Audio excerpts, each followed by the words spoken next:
रूप से 27 साल बाद सत्ता में वापसी हो रही है और इस समय जिस तरह का पॉजिटिव माहौल बीजेपी को लग रहा था इस बार कि इस बार एक हमें सुनहरा मौका है और थोड़ी सी मेहनत कर लेंगे। देखिए, भारतीय जनता पार्टी चुनाव हमेशा बहुत अच्छे से लड़ती है। 2014 का लोकसभा चुनाव भारतीय जनता पार्टी ने इतने प्रचंड बहुमत से जीता। उसके बाद विधानसभा चुनाव दिल्ली के प्रधानमंत्री मोदी के नाम पर लड़े, उसके बाद भी हार गए। 20 क्यों हारी? देखिए, मुझे लगता है कि 15 और 20 के अंदर अरविंद केजरीवाल ने कोई ऐसा बड़ा इशू नहीं था जो भारतीय जनता पार्टी को मिला। 20 के बाद शीश महल आपका सामने आता है। 20 क्यों हारे थे उस टाइम पे भारतीय जनता पार्टी? तो केजरीवाल ने ऐसा कुछ किया नहीं था। 15 से लेकर 20 तक अगर आप कार्यकाल देखेंगे तो काम भी रहा, एक फ्री स्कीम भी रही और ऐसी कोई बहुत एंटी इनकम्बेंसी नहीं थी ना। 5 साल बाद इस बार अगर सबसे बड़ा देखा तो शीश महल एक बड़ा मुद्दा रहा हुआ था 20 के चुनाव में। नहीं, चुनाव में नहीं किया बीजेपी ने। देखिए, अरविंद केजरीवाल ऐसे बटोके नहीं हुआ। देखिए, अरविंद केजरीवाल ऐसे नेता है कि भारतीय जनता पार्टी उनको हिंदू विरोधी डिक्लेयर करके चुनाव नहीं लड़ सकती। दिल्ली की जनता को कटोके पसंद नहीं आया था 20 में। मिडिल क्लास वोट उससे छिटकता है। अगर आप, वो भी गलती हो गई 2020 में। एक तो उन्होंने काम किया 5 साल में, आप इसको डिनाई नहीं कर सकते। फ्री बिजली, पानी, स्कूल्स, हॉस्पिटल्स। और ये कटोगे तो बटोगे तो नहीं, उसमें कुछ और था। पोलराइजेशन से आपका जो कोर वोटर है मिडिल क्लास, वो भी छिटकता है। इसीलिए इस बार स्ट्रिक्ट निर्देश थे कि भाई कटोगे तो बटेंगे, एक है तो सेफ है, या नारा ही नहीं चला है। करेक्ट, यही अनुराग ठाकुर तब भी इंचार्ज थे, तब विवादों में रहे। इस बार अनुराग ठाकुर इंचार्ज थे, लेकिन बहुत कम विवाद आए। अनुराग बाबू धीरे धीरे जमीन पे काम करते रहे। परवेश वर्मा सटल थे, रमेश बिदुड़ी सटल थे। हर चुनाव अलग होता है, उसमें एक स्ट्रैटेजी वही है। बीजेपी ने अपनी गलतियों से सीखा। इस बार एक ही नारा था, आप नहीं आपदा, बस यही नारा था, ताकि ये पूरा मामला और पूरा जो मुद्दे रहे वो दिल्ली के इर्द गिर्द ही रहे। दिल्ली का वोटर एक बहुत इम्पोर्टेंट मैसेज दे रहा है और वो है कि गवर्नेंस के मुद्दे अब आप नहीं नकार सकते। और ये ट्रेंड सेटर होगा देश के लिए जो हो रहा है कि भाई पानी कैसा मिलेगा, हवा कैसी मिलेगी, पॉटहोल रोड्स होंगी, सुएज कैसा होगा, इन मुद्दों पे ही कंसंट्रेशन हुआ है। अनिल गुप्ता जी जो है प्रवक्ता बीजेपी के, वो जुड़ रहे हैं, तो ये जनादेश जो रुझान है वो आप लोगों के पक्ष में जा रहा है, लेकिन बहुत बड़ी जिम्मेदारी के साथ। जो यहाँ जानकार कह रहे हैं, जो मुद्दे हैं, जो काम है, जिसको लेकर नाराजगी है इस वक्त आम आदमी पार्टी को लेकर यहाँ के वोटरों की, वो जिम्मेदारी अगर ये नतीजों में तब्दील होती तो आप पर आती, चाहे वो हवा हो, पानी हो, बिजली हो, तमाम साफ सफाई के मुद्दे हैं। तो ये जिम्मेदारी बीजेपी के कंधे पर आएगी, क्योंकि पिछले 5 सालों में आम आदमी पार्टी ने काम नहीं किया इन मुद्दों पर। अनिल गुप्ता जी नमस्कार। आपको सभी दर्शकों नमस्कार।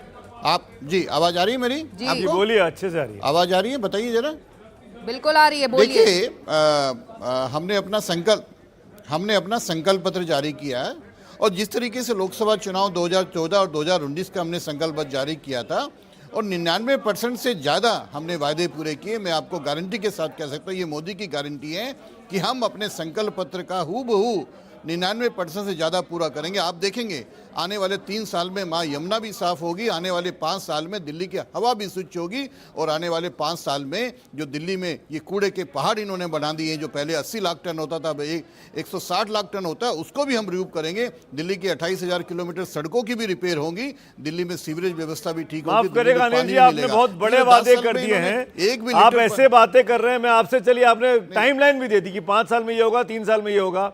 ये जो कूड़े हैं दिल्ली में, 3 बड़े कूड़े के पहाड़ हैं, इसमें 160 लाख टन कूड़ा है। आप ही ने कहा, आप ही का नंबर है ये।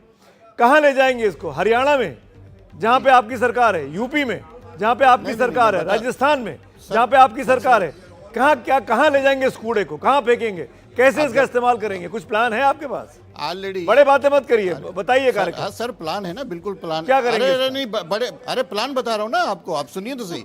ऑलरेडी माननीय गडकरी जी ने कह चुका है, जितने हाईवे का निर्माण हो रहा है ऑलरेडी उसमें ट्रेम मिल लग चुकी है और उसका जो कूड़े से मिट्टी जो बनती है वो उन सड़कों के निर्माण में काम होगा। हम ऐसे ही फालतू बात नहीं कर रहे, मैं जो बात कह रहा हूँ तथ्य से टेक्निकल बात कर रहा हूँ। आप देखिए, माननीय गडकरी जी ने जो भाषण दिए हैं, जो चुनाव में भाषण दिए, जो उनका विजन है हाईवे मंत्रालय का, ऑलरेडी उसमें काम हो गया। पर केजरीवाल साहब जब कहते थे कि हम इसको 80 लाख टन को कम कर देंगे, उन्हें कम करने की वजह बढ़ाया है।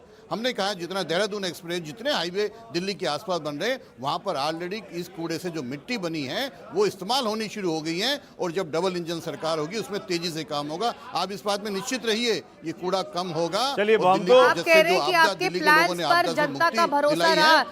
हमारे जानकार मौजूद है, क्या इस प्लान पर वोट पड़े हैं वाकई, या फिर नाराजगी झेलनी पड़ रही है आम आदमी पार्टी को और उसका जो खामियाजा जिस तरीके से ट्रेंड आ रहा है, जिस हिसाब से भारतीय जनता पार्टी को सीटें मिल रही है, मुझे लग रहा है सारे मुद्दों ने अपना असर दिखाया होगा। कूड़े का मुद्दा होगा, जल का होगा, जो स्वच्छ पानी नहीं मिल पा रहा उसका होगा, प्रियंका गांधी ने स्वच्छ कुछ वायु कहा का है, इस मुद्दा पर रहा कुछ होगा। प्रतिक्रिया दी है। समीर जी, मैं जवाब आपसे लूंगी, आइए इसको सुन लेते। प्रियंका गांधी क्या कह रही है इन रुझानों पर?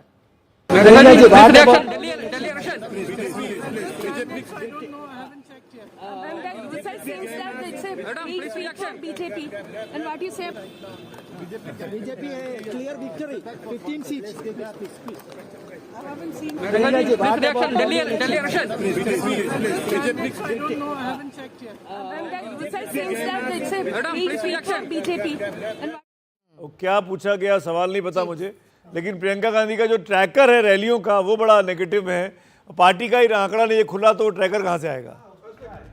ट्रैकर क्या करेगा? अगर पार्टी का संगठन ही नहीं होगा तो मतलब आप प्रधानमंत्री नरेंद्र मोदी तो केरल में भी चुनाव प्रचार करते हैं, तमिलनाडु में भी करते हैं, तो भारतीय जनता पार्टी वहां हारी जाती है ना। संगठन जरूर काम होता है, चेहरा जरूर आपके पास महत्व रखता है, शीर्ष नेतृत्व, लेकिन संगठन आपका कैसा जमीन स्तर पर कर रहा है 5 साल काम, वो चुनाव परिणाम में बहुत ज्यादा मुझे लगता है काम करता है। और जिस तरह का चुनाव परिणाम आ रहा है, मुझे लगता है एक बड़ा ऐसा वोट बैंक जो अरविंद केजरीवाल को दिल्ली का नरेंद्र मोदी समझता था और लोकसभा में प्रधानमंत्री नरेंद्र मोदी को दिल्ली में अरविंद केजरीवाल को वोट देता था, उसे ये लगा कि नहीं भाई, अब केजरीवाल ने 10 साल जो कहा है वो वादे पूरे नहीं हुए, अब हमें दूसरे विकल्प पे जाना होगा। केजरीवाल की नाराजगी का वोट ज्यादा। भारतीय जनता पार्टी का संगठन का काम, संघ का काम अपनी जगह, लेकिन वो तो 2014 और 2020 में भी संघ ने और भारतीय जनता पार्टी ने काम किया था, नाराजगी थी कि नहीं अब नहीं देना हमको, आपको वोट